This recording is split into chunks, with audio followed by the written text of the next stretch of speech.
Hey guys, how's it going? This is Natinator, and welcome back to the official part 2 of the Tales of the City series. This one is titled Suburb of the Dead. Let's get right into it, so as always, turn out the lights, get comfortable, and let the story begin. Do you know what the problem is when it comes to ghosts in this city? Chains are last season's look? All the cool ghosts moved to Portland? I think our waitress is a ghost if she doesn't hurry with those drinks. Scoff if you all will, but I'm making a point here. To have ghosts, first you need the dead, and nobody is ever dead in this city. You must not read the police blotter. I never said nobody dies here. What I said is that no one is dead. We get rid of the dead right away, and we all know where they go. Oh God, I hate that town. Creeps me out too. And it should, but it's even worse than you think. There are probably some things none of you know about the dead. Living here, you wouldn't have many opportunities to learn. And that's where my story comes in. It was, as it happened, a dark and stormy night. The dead man could hear the rain, even as he was, trapped in a cold box under the ground, smothered by the weight of the earth. He was tired, but he felt a potency in his dead limbs, and a sudden, unexplainable sense of urgency that allowed him to press the lid open and drag his aching bones up through the dirt and out into the fresh air and the black night and the world of the living again. The dead man left his grave, and he knew where he was. The city. No, not quite, he corrected himself. He was in the town 10 miles south of the city. They buried no bodies in the city itself. 100 years ago, the city passed a law against any new burial sites. They even moved the ones they had, evicting the dead, and this town sprouted like a mushroom on the city's southern border to hold all those dear departed who no longer had a place in the city itself. It was a town of cemeteries and mortuaries, a town of coffin makers and embalmers, a town of mausoleums and headstones, where the city's dead migrated for their eternal rest.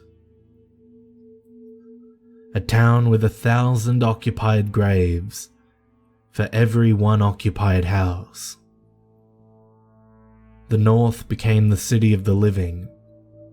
The south became the city of the dead. For the most part, the two kept to their respective cities and existed in peace. But tonight, the city in the south was sending an emissary, the dead man, and his mission was to increase the population of the dead city by 1. There was someone in the living city who did not deserve to be there. The dead man sensed his target and knew, instinctively, who it was. His killer. The dead man remembered everything about his killer. His voice, his face, even the way his killer smelled. Death could not rob him of this knowledge. He would find him. Tentatively, the dead man tried to walk. His legs were stiff and tired after so many years in the grave. The cold rain felt good on his face. One step at a time, the dead man learned to walk again. And when he was ready, he walked down the hill, away from his headstone, and through the little cemetery gate, and out onto the highway. Yes, this road he remembered. He could follow it north the whole way. The dark night and the rain would hide the dead man's face from what few drivers and pedestrians there were. As he walked, he tried to make sense of things. He remembered dying in a far-off city in another state. His parents must have had his body shipped back and buried here, close to home, close to the city he grew up in. Were his parents alive now? Should he look for them? No, he decided. Best that they not see him like this. Best that they never know. The dead man understood, with the same ingrained, reasonless certainty that directed him northward, that his killer was both alive and nearby. That was enough to worry about for now. He would have business with no other living person.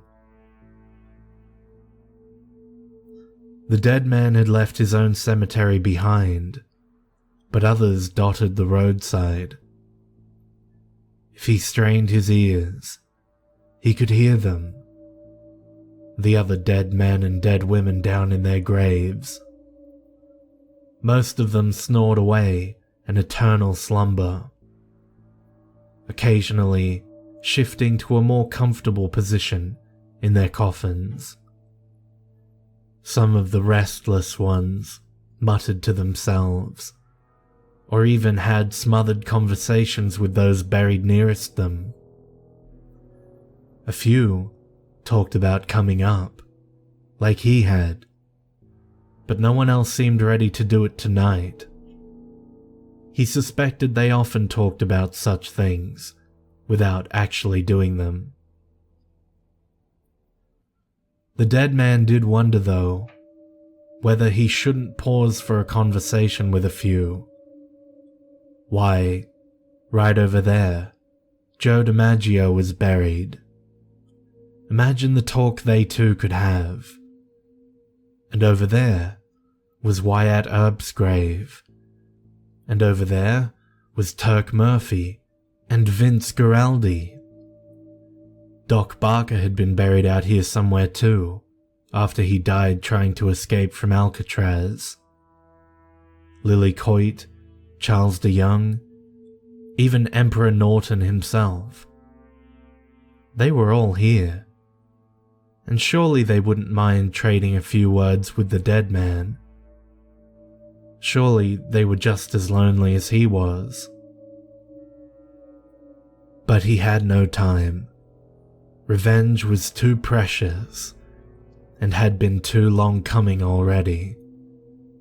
So the dead man slogged on, through the rain, past the graves, toward the city lights reflecting off those great, shining glass towers, like lighthouses for the fates. The dead man had always loved those great buildings. They made him feel young again. Something appeared then. A long, snaky, blazing apparition, screaming its banshee wail into the night as it flew through the air.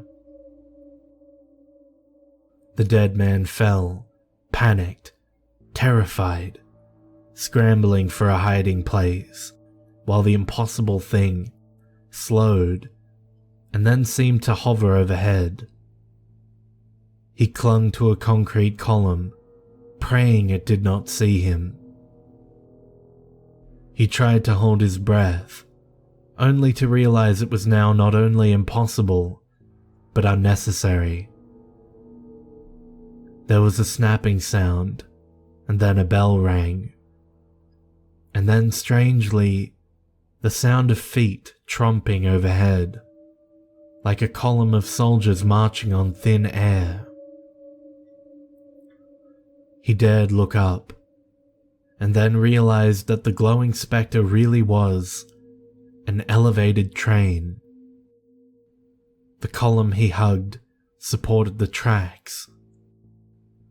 Late-night commuters filed onto the platform 20 feet overhead, and when the doors slid shut again, the entire shrieking assemblage steamed off into the night. The dead man felt foolish. Clearly, things had changed in the years since he died. Once his embarrassment wore off, he realized the rail line was a boon for him. It would lead into the city, and if he followed underneath it, he would encounter fewer late-night pedestrians than on the main highway. Staying close to the lights on the tracks, he followed them into the heart of civilization and closer to his prey. The pouring rain made rivers and streams of everything. He was glad that it seemed to be relieving him of the grave smell. The city by night was a strange thing, dark and vacant, but still teeming with artificial animation, with the glare of electronic lights and the low whine of tires on asphalt.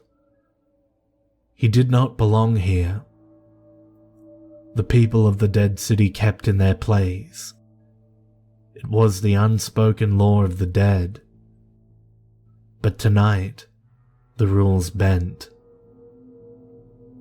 The dead man scampered beneath overpasses, through alleys, along ditches, and across vacant lots.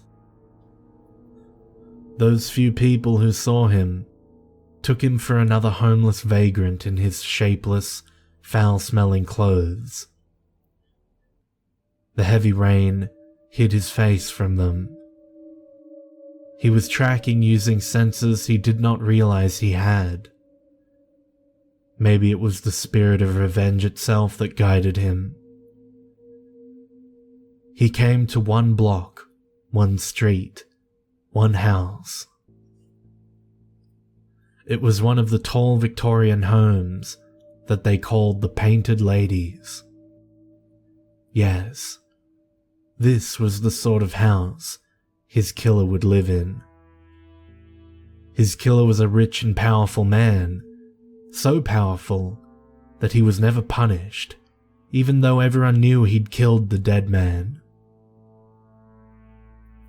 The dead man crept up to a window streaked with rain and squinted into the soft yellow lamplight inside.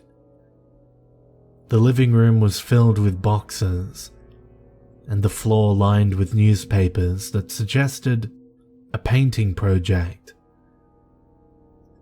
Of course, the dead man thought, that explains why I've come back tonight. My killer has only just come to live here in this city. The dead man smeared the glass with his blackened fingers, rage welling up in the hollow of his chest, where his heart once sat. There was movement in another room. He clambered over a fence and onto a side yard, creeping up to a bedroom window. Yes, there he was. The dead man felt poisonous joy at the sight of his enemy. The killer wore a faded blue bathrobe as he picked through the rooms of his new house, feeling the stacks of boxes with his hands. But how old he was! He'd become grey and bent in the years since the dead man last saw him. And what was this? The killer's hands moved over everything with such delicate care, and a faithful dog trotted at his side at all times. He's blind, the dead man realized. Blind and all but helpless. But why the lamps? Then the dead man spotted the tire tracks in the wet driveway. Someone else lived here too. A caretaker, or a wife. Whoever it was, they surely wouldn't leave the old man alone for long. The dead man wanted to break through the glass and seize the old man, to break his bones and twist his limbs. His body was tired and clumsy, but strong, terrifyingly strong. But no, he had a better idea. He'd get the old man to open the door for him. Yes, open the door and invite him in, never realizing that he was bringing doom into his home. The dead man went to the front door and knocked as loudly as he could. The door opened, just a crack, and a voice, his killer's voice. Old and frail, but the same voice that the dead man knew so well, said, "Who's there?" For a moment, the dead man wasn't sure he was capable of speech. But when he opened his mouth, the words came, though they sounded garbled and strange. "Sir," the dead man said in his voice like brittle leaves, "I'm a poor man with nothing in the world, and the rain has wet me to the bone. If you don't mind, I'd like permission to rest a while here on your porch, and hopefully dry out a bit." The slim yellow line that indicated the door opening wavered for a second, as if the house itself were pondering. Then the door opened, and the old man, the killer, beckoned him in. "Can't have you freezing out there. Come in and dry yourself off properly." The house was warm. The dead man felt the change in temperature vaguely, as if it were happening to someone else, and he was only observing it. "You must excuse me," said the killer. "I have not moved in yet." The first night in a new house is always the loneliest, said the dead man, following his killer deeper inside. The old man walked with two canes, one to hold himself up, and the other to find his way. Even the dead man walked faster than his killer did. "That's very true," his killer said. "But when you get to be my age, any night can be a lonely one. I find I'm loneliest of all when someone is with me." "It's the same with me," the dead man said. He dripped rainwater on the hardwood floor, water black and green with the residue of his body. The rain, he knew, would cover the smell of his molded flesh, even to the blind man's sensitive nose. But not for very long. That was all right. He would not need long. The old man's dog crouched near the door, tail between its legs. It looked at the dead man with a head cocked to one side. The dead man put a finger to his lips as a signal. "Shh." The dog ran away. The killer grunted. He'd reached a chair and was doing his best to sit in it. He told the dead man his name. "And who are you?" his killer said. The dead man told him. The killer was quiet for a moment. Then he said, "I'm sorry. I don't think I heard you right. What's your name?" The dead man said it again. The killer dropped his cane. Somewhere, the dog was crying. The old man began to shake. When he opened his mouth, no words came out. The dead man stood over his killer's chair, dripping rain. It was a long time before the old man spoke. When he did, the only words he said were, "I'm sorry." "You murdered me," the dead man said. "No," said the killer, and the dead man's anger boiled over. He screamed, "Don't lie! You murdered me, you bastard!" "You don't understand," said the killer. He was crying, feeble old man's tears. "No, I don't," the dead man said, "because I've never killed anyone. But I'll understand soon." "But I had to do it," said the killer.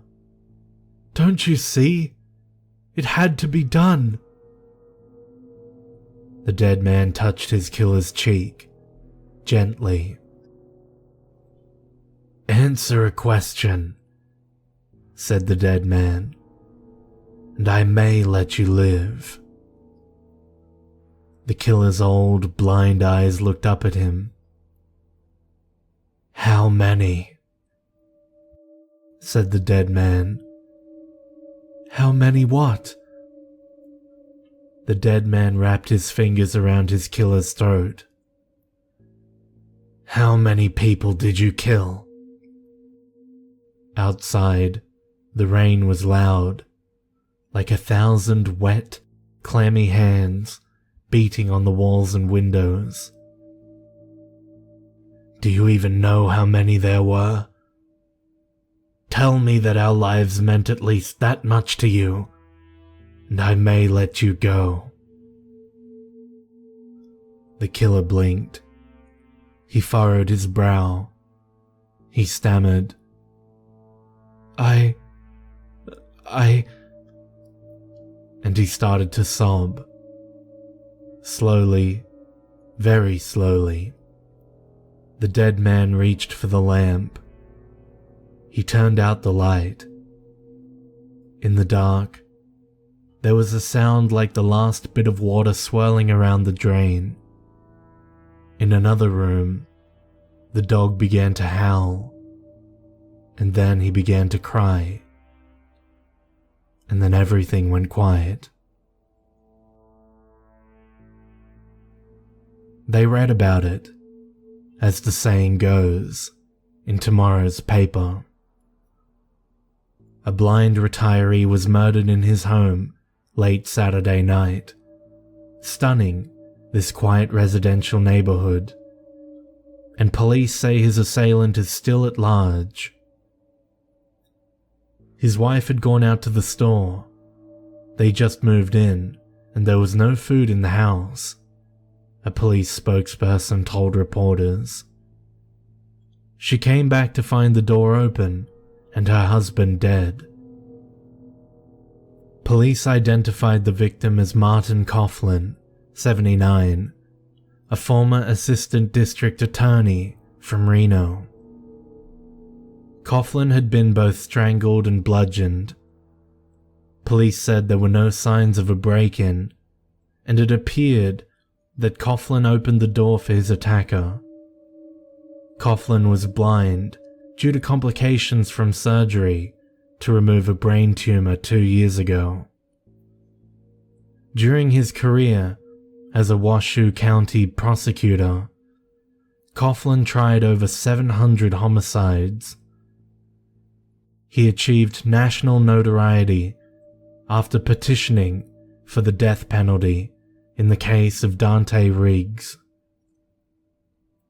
Riggs was accused of abducting and murdering a 7-year-old girl while on a gambling trip. He was executed in 1995, but the conviction was overturned posthumously when new evidence was discovered. The public outcry against Coughlin's handling of the prosecution prompted his retirement. "We came here for a fresh start," said Martha Coughlin, 70, who made a brief statement to the press. "It's hard to know what to think. I guess I'd really hoped that, in this place, maybe, after all these years, we could finally be free of the ghosts of the past. But now, it looks like the ghosts are all I have left. And that's why we're the only city in the world that banishes our dead." Wait, why? I don't understand what that has to do with the story. When the dead stay too close to the living, they always want to come back up and cause trouble. If you put a little distance between the living and the dead, it means that only really important business can get them back up again. Well, I don't think I understood it. He wasn't really even a ghost, was he? And if you're saying the story was true, then how do you know about it? Who told you? Who do you think? I work in one of those cemeteries. The dead get chatty sometimes. They don't have very many occasions to talk, you know. So when one comes along, they're hard to shut up. They'll tell you almost anything. That's bullshit. I don't expect you to believe me. But you'll all understand someday. None of us can stay in the living city forever. Sooner or later, we'll all take that trip south. And then you'll see. Anyway, that's my story. Does anyone have another?